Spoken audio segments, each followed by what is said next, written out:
देखा हमारे मास्टर कोनो तरज का संकेत कैलन। कोनो गांव का मेला में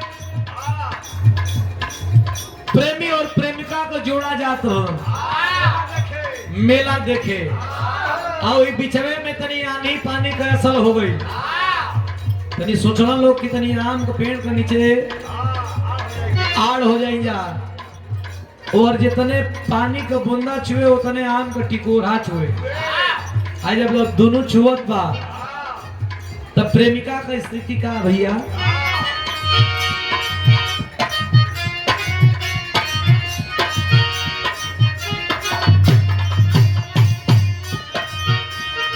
मारा समझावत बा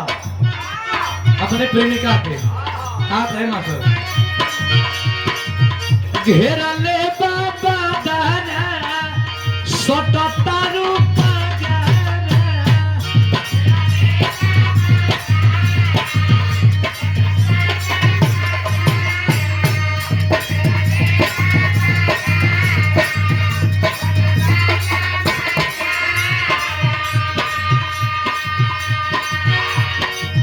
घेरा ले बाबा दाना सोटतारू ऊपरा से कैले बारू काला काला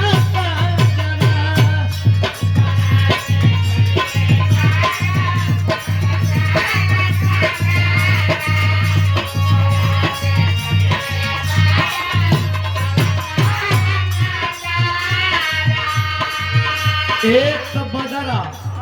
और ऊपर से कजरा। सुनो भाई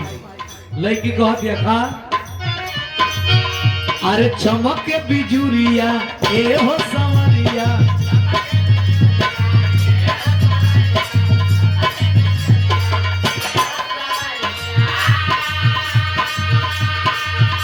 अरे चमक के बिजुरिया ए हो संवरिया,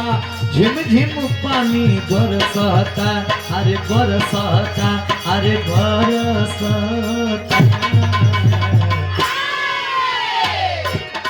हो मोरा चढ़ली जवानी सैया, हो मोरा चढ़ली जवानी सैया, अरे बूंद बूंद के तरसता मोरा चढ़ली जवानी।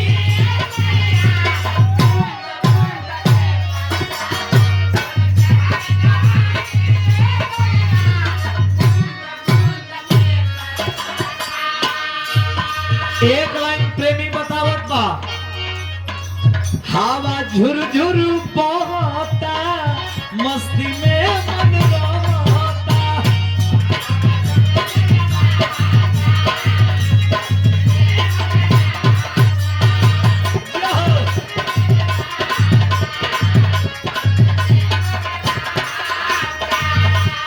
और इस स्वागत सम्मान हमार भाई हमार मस्ती में मन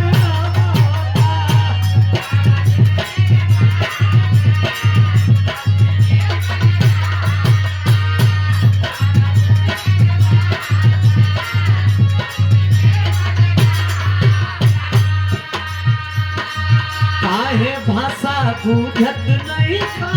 अखिया भी कुछ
अरे मारे ही लोरा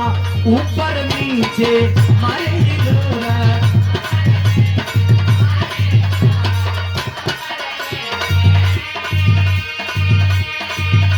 अरे मारे हिलोरा ऊपर नीचे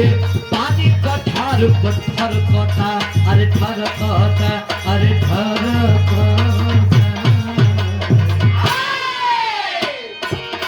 हो मोरा चढ़ली जवानी सैया मोरा चढ़ली जवानी सैया बूंद बूंद के बरसाता बेचू बोलिए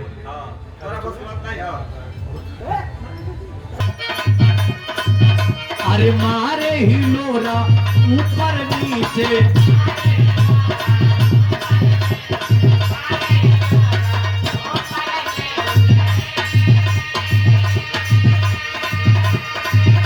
अरे मारे हिलोरा ऊपर नीचे पानी का ठार पठार कहता अरे ठर कहता अरे ठर कहता लड़किया कहतिया मोरा चढ़ले जवानी सैया हो मोरा चढ़ले जवानी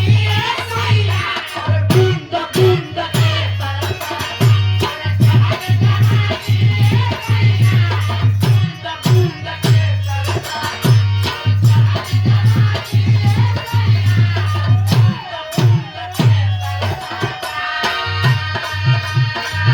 घेरल बाबा दारा सटो तारू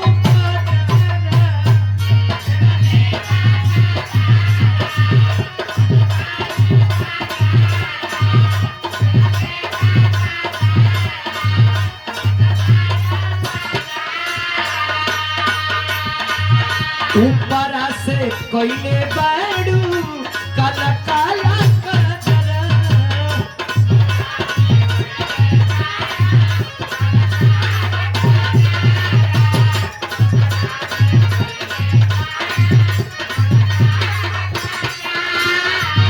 अरे चमके बिजुरिया ए हो सवरिया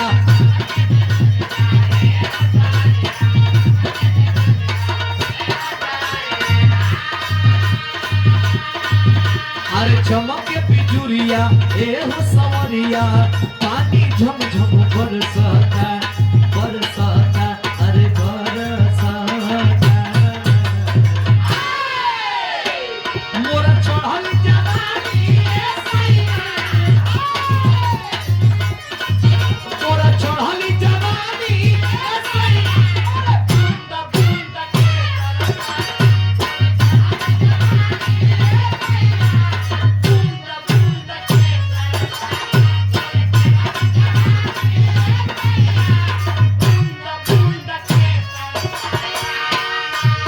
गीत का बड़ा चर्चा बाए घरी कोनो लड़का